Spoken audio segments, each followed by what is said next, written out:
Hai, apa kabar semuanya? Semoga kabar Anda baik-baik saja. Terima kasih karena sudah memberikan support dan juga kesetiaan Anda untuk membangun channel Codot Film. Yuk kita lanjutkan alur ceritanya, sambil siapin kopi dan cemilan, setting suara volume full. Gasken. Penyihir itu tertawa terbahak-bahak, tubuhnya yang indah bergoyang-goyang saat dia melakukannya. Setengah dari dada putihnya yang menggairahkan terungkap. Mereka bulat sempurna dan berkelap-kelip dengan cahaya berkilau, memberinya penampilan yang benar-benar memikat. Rambut hitamnya tersebar di lehernya yang putih bersih, dan matanya yang cerdas bermekaran dengan cahaya. Kulitnya yang lembut dan cantik penuh dengan kegembiraan saat tubuhnya yang tinggi dan ramping bergerak. Dia terus-menerus bergerak di sekitar Yu Chen dan terus-menerus melihat sekelilingnya. Sikap seperti ini yang dia alami secara alami menghasilkan penampilan yang cantik dan genit. Itu sangat menyenangkan mata, menarik keinginan orang lain. Terhadap temperamennya yang luar biasa dan menawan, orang lain hanya bisa tertarik tanpa daya dan menjadi kagum. Fairy Yu Chen juga luar biasa dan dikenal sebagai wanita yang benar-benar menakjubkan. Saat pakaiannya berkibar di sekitar tubuhnya yang seperti batu giok, ada semacam kecerdasan luar biasa padanya. Batu permata hitamnya yang seperti mata, kulitnya yang seputih salju dan berkilau, serta penampilannya yang sempurna membuatnya tampak seperti peri yang telah turun ke dunia manusia. Dia berjaga-jaga. Penyihir yang muncul benar-benar merepotkan. Dia merasakan semacam rasa malu dan juga sakit kepala. Kenyataannya, sebagai lawan terbesarnya, orang yang paling tidak ingin dia temui saat ini adalah penyihir. Sebagai tawanan, dia telah menjadi tawanan seorang pria, dan ini benar-benar dilihat oleh lawannya. Tidak ada yang lebih memalukan dari ini. Hehe, penyihir itu sama sekali tidak mempermasalahkan penampilannya dan tertawa tanpa henti. Dia tidak pernah merasa begitu riang sebelumnya. Dia bergegas hanya untuk melihat pemandangan ini. Ayah, kakak, pinggang kecilmu yang cantik benar-benar bagus, bukankah itu terlalu seksi? Penyihir itu terus-menerus mengambil tindakan, tidak mau melepaskan kesempatannya untuk mengambil kebebasan bersamanya. Peri Yu Chen menyingkir, tetapi dengan kultivasinya disegel, tidak mungkin dia bisa bergerak lebih cepat dari penyihir itu. Wajahnya benar-benar merah, sangat kontras dengan temperamennya yang biasanya tinggi dan murni. Penyihir, tolong bersikaplah dengan bermartabat. Kakak, mengapa kamu begitu serius? Kita sudah lama tidak bertemu. Adik kecil di sini merindukanmu. Tidak bisakah aku menyapamu dengan antusias? Penyihir itu sangat senang, dan matanya mengalir dengan kecemerlangan. Ya, dada kakak semakin penuh. Apakah ini efek menikah? Namun, ini adalah perubahan yang bagus. Gigi putihnya benar-benar terungkap. Rambutnya berkilau, dan matanya menunjukkan ekspresi aneh saat dia mengulurkan tangannya untuk meraba-raba keluar. Kali ini, Peri Yu Chen berteriak. Tidak peduli seberapa tenang dia mencoba untuk tetap tinggal atau seberapa murni dia mencoba untuk tampil, dia masih seorang wanita muda. Setelah dilecehkan seperti ini oleh pihak lain, dia benar-benar tidak bisa mentolerirnya lagi. Saat ini, wajah menawan Peri Yu Chen memerah. Dia memperingatkan penyihir itu untuk tidak bertindak sembarangan, tetapi itu hanya membawa serangan yang lebih menggetarkan hati dari penyihir itu. Dengan suara pak, penyihir itu menampar pantatnya yang penuh, mengeluarkan suara yang tajam dan jernih. Ini benar-benar membuat Yu Chen benar-benar malu. Wajahnya merah karena malu, karena ada laki-laki tidak terlalu jauh. Kebisingan ini, serta tangan penuh kebencian di pantatnya, membuatnya merasa sangat malu sehingga dia tidak ingin menunjukkan wajahnya. Dia adalah peri suci dari sekte Mending Surga, jadi kapan dia pernah mengalami hal seperti ini sebelumnya? Ini benar-benar agak menggulingkan reputasi kecantikannya sebelumnya yang memandang rendah 8 wilayah. Jantungnya menjadi tidak stabil, dan dia merasa sulit untuk mengendalikan dirinya sendiri. Dia benar-benar ingin bertarung dalam pertempuran yang menentukan melawan penyihir selama 3 hari 3 malam berturut-turut. Shi Hao menyaksikan dari samping, matanya bergerak cepat. Dia memiliki ekspresi yang rumit, tetapi pada akhirnya, dia tersenyum. Ini benar-benar pemandangan yang menyenangkan. Melihat dua wanita cantik yang tak tertandingi bertindak seperti ini, dia mulai memikirkan beberapa pemikiran dewasa. Dia tidak bisa menahan senyum dari sudut bibirnya saat dia menikmati pemandangan ini dari samping. Namun, dia tidak mengatakan apa-apa. Tunggu, kakak, kenapa kamu tidak bertingkah seperti wanita yang sudah menikah? Tiba-tiba, penyihir itu berbicara. Dia jelas memahami ini sejak lama dan baru sekarang dengan sengaja mengangkat topik ini. Batu kecil, bagaimana kamu bisa meninggalkan peri seperti ini di samping dan menutup mata padanya? Ini terlalu kejam. Penyihir itu menatap Shi Hao, senyumnya yang cerah dan indah sangat mengharukan. Bukankah karena aku menunggumu?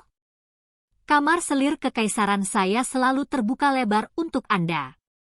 Jika Anda tidak datang, maka tidak ada yang bisa menjadi permaisuri. Shi Hao tertawa nakal dan berbicara. Sayang sekali. Saya sudah memiliki seseorang yang saya sukai, jadi Anda tidak perlu menyimpan posisi itu untuk saya. Saya merasa Yu Chen benar-benar tidak buruk. Anda begitu kejam, memaksanya untuk tinggal di kamar wanita sendirian. Kamu harus mengerti bahwa masalah akan muncul ketika peri menjadi kesepian. Seperti yang diharapkan, ini adalah penyihir yang melakukan dan berbicara apapun yang dia inginkan. Shi Hao tidak merasa terlalu canggung, juga mengambil kebebasan dengannya saat dia berbicara. Adapun peri Yu Chen, dia tetap sangat pasif. Bagaimanapun, dia adalah seorang tawanan, dan tidak peduli apa yang dia katakan, itu tidak akan mengubah kenyataan ini. Mengapa kamu tidak tinggal di belakang juga dan tidak pergi? Mulai hari ini, Anda dapat menjadi bagian dari kamar selir kekaisaran. Kami kemudian dapat menjalani umur panjang yang bebas dan tidak terkekang, kata Shi Hao. Akhirnya, ekspresi penyihir berubah, dan dia mulai merasa sedikit lemah. Dia tahu bahwa bahkan 5 ahli tertinggi terbunuh di sini. Jika Shi Hao benar-benar ingin menahannya di sini, itu akan menjadi sangat bermasalah. Kamu tidak bisa begitu tidak berperasaan. Saya memiliki simbol dewa yang menghancurkan alam.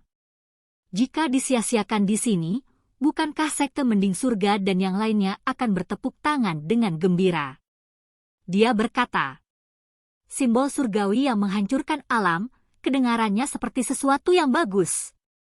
Bisakah saya berdagang dengan Anda?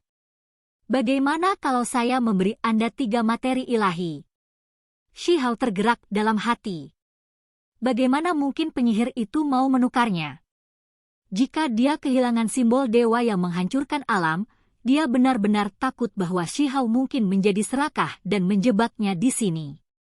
Tidak peduli berapa banyak materi ilahi yang dia miliki jika dia tidak bisa pergi. Dia menyebutkan simbol dewa penghancur alam sebagai pengingat, dan juga cara untuk membuat kedua belah pihak tetap berhubungan baik.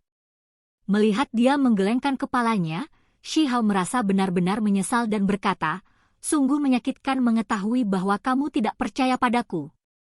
Setelah menguji satu sama lain, keduanya mulai berbicara tentang topik yang sebenarnya, tentang bagaimana wilayah gurun akan dilemparkan ke dalam kekacauan. Dia membawa beberapa informasi penting, atau setidaknya penting untuk Shi Hao. Sekte pemutus langit juga merupakan warisan abadi, dan meskipun mereka tidak mengambil tindakan, mereka hanya sementara tidak mengambil tindakan.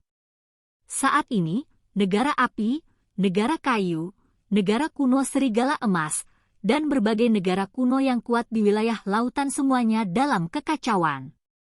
Mereka telah benar-benar terpecah, dan di belakang mereka ada bayang-bayang sekte besar asing. Ketika Shi Hao menatap matanya, ekspresinya agak berubah. Apakah sekte pemutus langit juga melayani tokoh-tokoh besar alam yang lebih tinggi? Kesannya segera menjadi sedikit lebih buruk. Kami memang memiliki koneksi ke alam yang lebih tinggi, tetapi kami memusuhi sekte mending surga. Ajaran kami berbeda, dan warisan kami saling bertentangan. Sekte kami fokus untuk menentang mereka, bukan berurusan dengan makhluk dari alam bawah. Kata penyihir itu dengan tenang. Alam yang lebih tinggi sedang mengadakan kontes, dan ada konflik kompleks yang terjadi di antara para tokoh besar. Misalnya, sekte mending surga dan sekte pemutus langit jelas merupakan kekuatan yang saling bertentangan dengan kekerasan yang sama.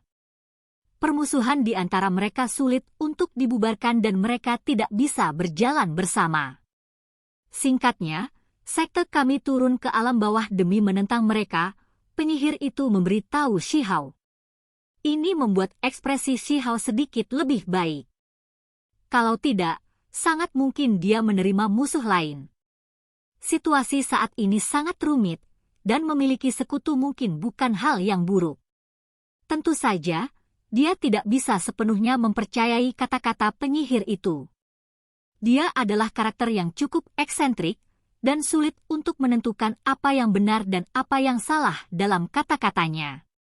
Saat ini, di antara beberapa negara kuno besar di wilayah gurun, hanya negara batu yang disatukan di bawah kendali Shihao. Negara-negara lain semuanya telah dibagi. Apa yang terjadi dengan ibu kota kekaisaran negara api? Shihao cukup khawatir tentang Huoling Air. Dia ingin tahu apakah Kaisar Api pada akhirnya memutuskan untuk meminjam warisan ras surgawi untuk memasuki alam yang lebih tinggi. Saya tidak tahu apa yang terjadi di sana. Anda cukup pemain. Dengan Yu Chen yang cantik dan menyedihkan di sini, kamu sebenarnya sedang memikirkan orang lain, goda penyihir itu. Dia tidak menutupi apapun dan berbicara apa adanya. Medan perang kuno yang hebat disegel di sana yang berisi sesuatu yang luar biasa. Dalam bencana besar, itu benar-benar berhadapan langsung dengan kekuatan alam yang lebih tinggi, membuat banyak sekte besar terguncang. Apa? Mereka menyerang balik terhadap alam yang lebih tinggi. Shihao terguncang. Mungkin ada hubungan dengan perbendaharaan ilahi tertinggi, atau juga istana tua tertinggi, kata penyihir itu. Pikiran Shihao terguncang. Menuju perbendaharaan ilahi tertinggi, pikirannya kompleks, dan dia tidak tahu berapa kali dia mendengar namanya. Berdasarkan apa yang dikatakan Dewa Willow, itu mungkin jebakan yang mematikan. Mengapa dia mendengarnya lagi? Kali ini di bawah ibu kota negara api. Selain itu, tampaknya itu benar, atau bagaimana mungkin kekuatan yang mendominasi seperti itu muncul, bahkan berbenturan dengan alam yang lebih tinggi? Kekasih kecilmu mungkin telah melarikan diri dan meninggalkan dunia ini. Ibu kota negara api itu telah hancur tanpa bisa dikenali, kata penyihir itu. Kamu mengatakan bahwa perbendaharaan ilahi tertinggi mungkin terkait dengan istana tertinggi. Apakah mereka berada di tempat yang sama? Shihao bertanya. Adapun istana tertinggi, dia ingat dengan jelas bahwa hanya ada satu pewaris di setiap generasi berturut-turut, dan mereka pasti akan menjadi ahli tertinggi. Ini juga merupakan sekte kuno misterius di luar wilayah ini, jadi bagaimana bisa di wilayah gurun? Ada desas-desus bahwa hubungan antara keduanya mungkin sangat dekat, dan mereka berasal dari tanah bergerak yang sama. Itu tidak terbatas pada satu wilayah. Penyihir itu mengungkapkan rahasia ini. Shihao dengan hati-hati memikirkan penjelasannya. Dia juga mengetahui bahwa 2 hari yang lalu, seseorang secara pribadi menyaksikan cakar besar menjangkau dari reruntuhan di luar ibu kota negara batu dan menyebarkan awan di atas. Mendengar deskripsinya, Shihao dalam hati terguncang. Itu kemungkinan besar adalah binatang mengerikan yang sangat besar yang dia lihat di gurun besar di luar desa batu, serta perangkap pembunuh kura-kura besar yang dibicarakan oleh Dewa Willow sebelumnya. Pikirannya mulai goyah. Bisakah perbendaharaan ilahi tertinggi benar-benar bergerak bersama? Kalau begitu, Apakah seseorang akan mengaktifkannya? Apakah itu benar-benar akan menipu orang-orang dari alam yang lebih tinggi dan membunuh tokoh-tokoh hebat di atas? Dunia berputar, dan jebakan pembunuh akan segera diaktifkan. Shi Hao memiliki perasaan yang samar bahwa sesuatu yang besar benar-benar akan terjadi di wilayah gurun. Transformasi yang mengejutkan akan terjadi. Alasan saya datang untuk mencari Anda adalah untuk mengundang Anda memasuki istana tertinggi bersama. Bahkan mungkin ada warisan yang tak tertandingi, tahu. Penyihir itu terkikik. Shi Hao langsung menggelengkan kepalanya. Jika kecurigaannya benar, lupakan dia, bahkan jika dewa masuk, mereka tidak akan bisa mengisi lubang itu. Aku ingin menunggu sebentar. Saya akan membuat keputusan setelah beberapa saat. Rencanamu sama dengan rencanaku. Mungkinkah Anda mengetahui sesuatu? Penyihir itu tercengang, merasa seolah-olah dia menangkap sesuatu. Dia tersenyum manis dengan cara yang sangat mempesona dan menawan. Pikiran Shi Hao melonjak. Penyihir ini juga memahami beberapa rahasia. Apakah itu ujian? Namun, bagaimana dia bisa tahu tentang hal seperti itu? Kecuali ada sosok seperti Dewa Willow di belakangnya?